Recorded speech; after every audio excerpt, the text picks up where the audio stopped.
रमो अरिहन्ताणं रमो सिद्धाणं रमो आयुर्ज्ञानं रमो उवध्यायाणं रमो लोए सव्वसाहूणम्।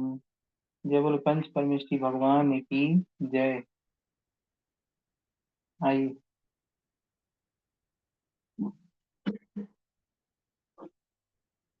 तो चर्चा अपनी चल रही थी साधु परमेष्ठी के विषय में कि जो साधु परमेष्ठी हैं वो कैसे होते हैं, वो किस किस में समान भाव रखते हैं।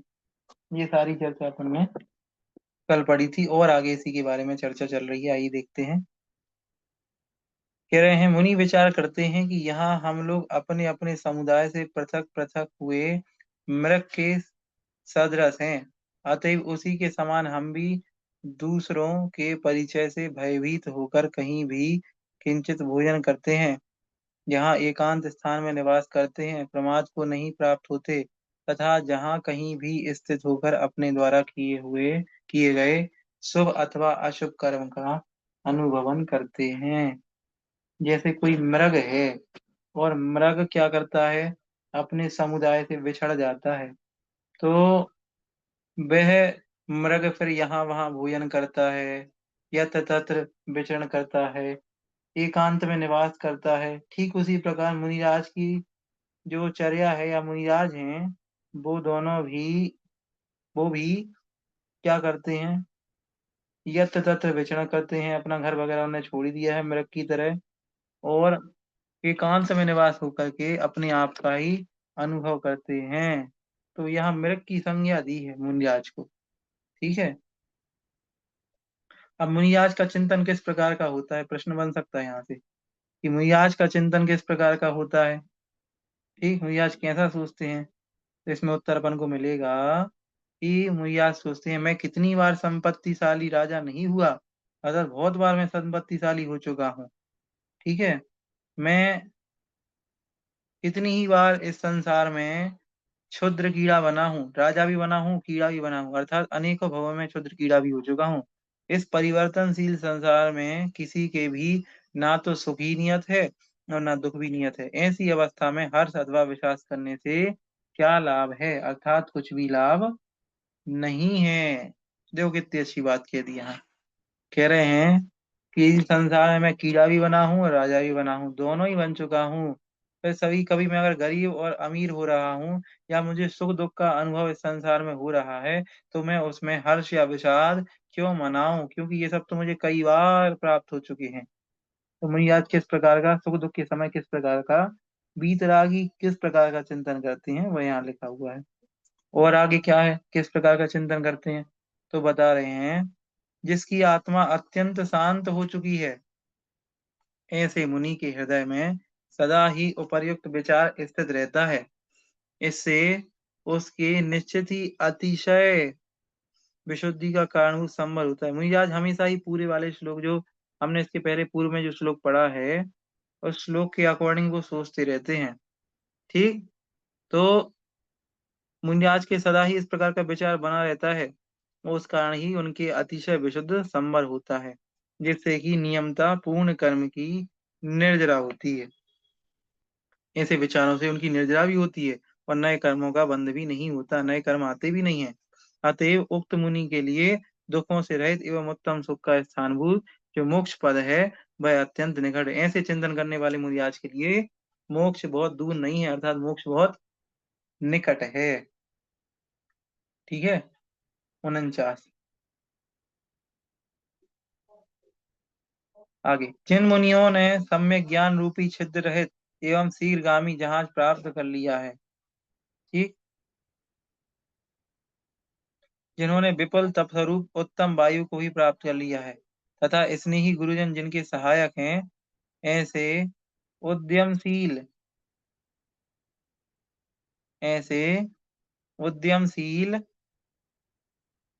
उन महामुनियों के लिए यह संसार समुद्र कितने प्रमाण है, अर्थात उन्हें क्षुद्र ही प्रतीत होता है तथा उनके लिए इसका दूसरा पार कितना दूर है, अर्थात कुछ भी दूर नहीं है। मुनिराज के लिए कह रहे हैं कि मुनिराज ने बहुत जल्दी चलने वाला छिदी हुई छेद से रहित जहाज प्राप्त कर लिया है। अब उनके लिए इस संसार समुद्र को पार करना कठिन नहीं है, वो बहुत जल्दी इसको पार कर लेंगे। तो मुनिराज के लिए ऐसी बात यहाँ पे कही है। अब आगे इसके आगे चर्चा कर रहे हैं 50 नंबर में। ये 50 नंबर में आचार्य परमिष्टि का स्वरूप है यहाँ। ठीक है, आचार्य परमिष्टि का स्वरूप कह रहे हैं, हे मुनियन, सम्यक ज्ञान रूप अभ्यंतर नेत्र का अभ्यास कीजिए। आपको लोक भक्ति से कुछ भी प्रयोजन नहीं है। इसके अतिरिक्त आप मोह को क्रस करें, केवल शरीर के क्रस करने से कुछ भी लाभ नहीं है। कारण कि यदि उक्त दोनों नहीं है, तो फिर उनके बिना बहुत से यम नियमों से, काय क्लेशों से, दूसरे प्रचोदकों से कुछ भी प्रयोजन सिद्ध नहीं होता। मुनि आज के लिए कह रहे हैं, क्या कह रहे हैं? कह रहे हैं कि हे मुनियों, ये आचार्य महाराज जो हैं शिक्षा दे रहे हैं किसको? मुनिराज, दूसरे मुनिराज हैं उनको शिक्षा दे रहे हैं। कह रहे हैं, हे मुनियन, सम्यक ज्ञान रूपी अभ्यंतर नेत्र का अभ्यास कीजिए। शिक्षा दे रहे हैं आचार्य परमिष्टि अपने शिष्य को। आपको लोक भक्ति से कुछ भी प्रयोजन नहीं है। लोक में संसार से आपको कुछ भी प्रयोजन नहीं है। इसके अतिरिक्त आप अपने मोह को भी क्रस करो, मोह को भी छोड़ो। शरीर के क्रस करने से अकेले कुछ नहीं होगा, जब अगर मोह साथ में लगा हुआ है। कारण कि यदि मोह और शरीर का राग दोनों ही छूटेगा, तभी आपको उसका फल प्राप्त होगा। अगर उक्त में से दोनों में से कोई एक भी स्थित है, तो फिर आपके जो यम और नियम आदि हैं, काय क्लेश आदि हैं, वे सब कुछ भी कार्य कर सिद्ध नहीं हो सकते हैं।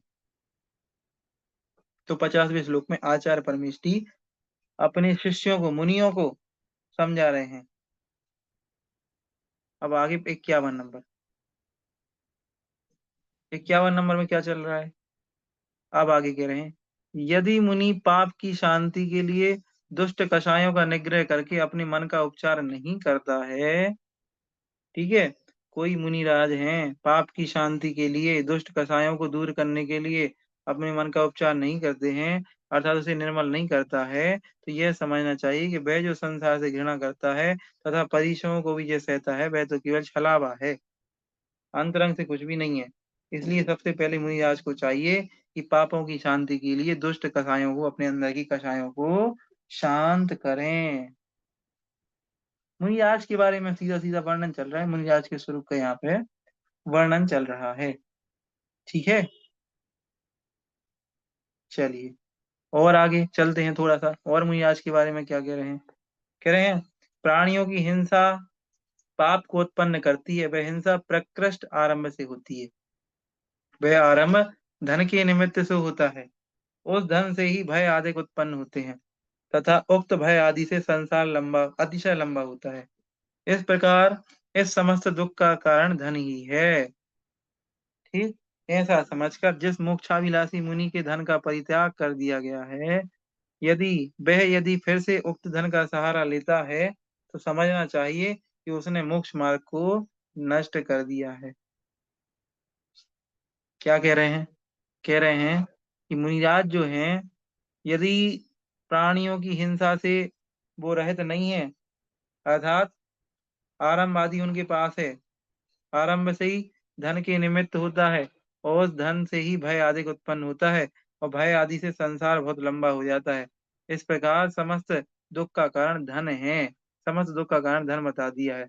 इसलिए मोक्ष के अभिलाषी जो मुनि हैं, उन्होंने धन का त्याग कर दिया है। वह यदि फिर से धन का सहारा लेता है, तो उनका मोक्ष मार्ग नष्ट हो जाएगा। तो यहाँ मुनिराज को धन का त्याग करने की प्रेरणा दे रहे हैं कि मुनिराज को धन का त्याग करना, धन से ही संसार बढ़ जाता है पूरा का पूरा। ठीक है, चलिए और चलते हैं थोड़ा सा आगे। 53, जबकि सैया के निमित्त स्वीकार किए गए लज्जाजनक तृण, प्यार आदि मुनियों के लिए आर्त रौद्र रूप दुर्ध्यान एवं पाप के कारण होकर उनकी निर्गंधता को नष्ट कर देते हैं। देखो, सैया मतलब होता है जहाँ पे सोया जाता है। तो सैया के लिए अगर मुनिराज प्याल प्याल या तृण, क्या होता है, मुनिराज अगर सोने के लिए, जो कहते हैं ना, मुनिराज नीचे वो घास आदि बिछा लेते थे पहले, कोई कोई मुनिराज सोने के लिए सैया पे प्याल कहते, उसे तृण कहते, घास बिछा लेते थे, सूखी वाली घास, और उस पे सो जाते थे।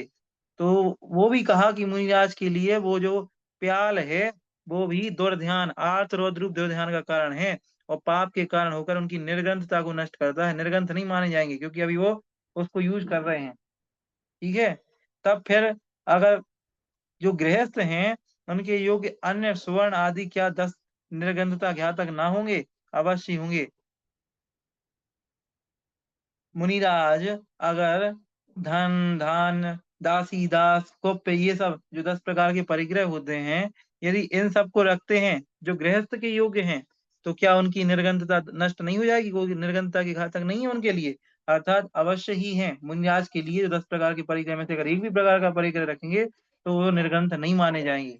फिर यदि वर्तमान में निर्गंथ कहे जाने वाली मुनियों के भी उपर्युक्त गृहस्थ योग स्वर्ण आदि परिसर रहता है तो समझना चाहिए प्रायः कली काल का प्रवेश हो चुका है। अगर मुनिराज के पास कोई परिग्रह है, पैसा रखे हैं, बैंक बैलेंस है, दासी हैं, दास हैं, सेवा करने वाले हैं, तो ये समझ लेना कि कली काल आ गया है, पंचम काल आ चुका है। ठीक है, घोर काल आ चुका है। 54, 54 नंबर। और क्या कह रहे हैं मुनिराज के बारे में? क्रोधादि कषायों के निमित्त से जो बंध होता है वह कदाचित होता है, कदाचित तक होता है।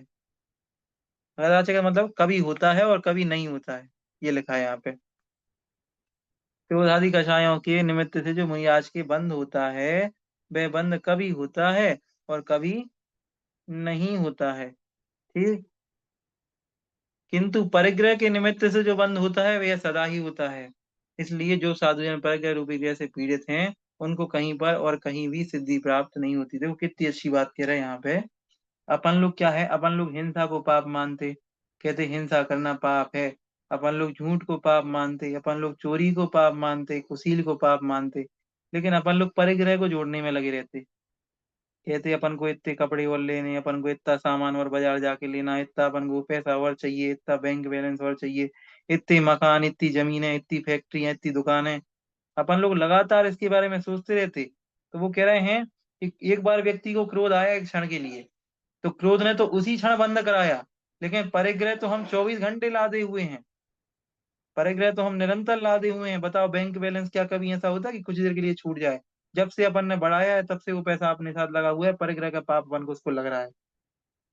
जब से मकान को बनाया है तब से उस मकान का परिग्रह लगातार अपन को पाप लग रहा है। तो वही कह रहे हैं कि अगर बाकी और जो पाप है वो तो 1 सेकंड के लिए लगते हैं, लेकिन परिग्रह एक ऐसा पाप है जो प्रति समय लगता है। तो मुनिराज की यदि परिग्रह है तो उन मुनिराज की कभी भी सिद्धि नहीं हो सकती। समझ आया 54 नंबर? चलिए 55 नंबर में चलें आगे। जब अज्ञानता से मोक्ष के विषय में भी की जाने वाली अभिलाषा दोष रूप होकर विशेष रूप से मोक्ष की निषेधक होती है, तब क्या अपनी शुद्ध आत्मा में लीन हुआ मोक्ष का अभिलाषी साधु स्त्री पुरुष मित्र आदि रूप अन्य बाह्य वस्तुओं की अभिलाषा करेगा? अर्थात कभी नहीं करेगा। कह रहे हैं कि अगर कोई व्यक्ति है और अज्ञानता से मोक्ष के विषय में अभिलाषा करता है, अज्ञानता पूर्वक, तो उसकी वह अभिलाषा दोष रूप मानी जाती है और मोक्ष के लिए बाधक है। अज्ञानता, ज्ञान पूर्वक नहीं, अनजाने में भी अगर कोई व्यक्ति मोक्ष की अभिलाषा कर रहा है, मोक्ष के विषयों में की जाने वाली अभिलाषा कर रहा है, तो वो अभिलाषा भी दोष रूप होकर विशेष रूप से मोक्ष की निषेधक है। फिर यदि कोई व्यक्ति, कोई मुनिराज अपने साथ स्त्री पुरुष मित्र आदि अन्य बाह्य वस्तुओं की अभिलाषा करता है कि मुझे ये मिल जाए, वो मिल जाए, ऐसा मिल जाए, तो क्या उसका वह मोक्ष मार्ग डिगमिगा नहीं जाएगा? अर्थात जरूर डिगमिगा जाएगा। ठीक है। 56 नंबर।